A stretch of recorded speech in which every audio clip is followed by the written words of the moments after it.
下轮国小推动海洋环境的教育，老师专工带学生到这个四湖的海堡来净滩，嘛甲其中一部分的海洋废弃物再转去要来做筛头。 有6岁大领下轮国小的囡仔，甲真侪种海洋废弃物捡起来。伫咧这几年，因拍拼推动环境教育，为着学生有爱护环境的观念，好好安排摒扫海沙堡的活动。原本我预期的海废净滩是很干净的那种海滩，可是实际来到这边之后，垃圾也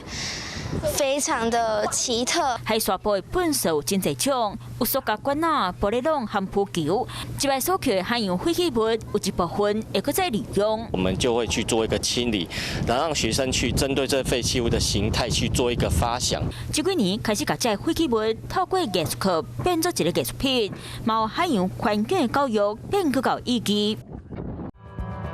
想要获取更多新闻资讯，想要看到主播最新的动态，赶快订阅华视 YouTube 频道。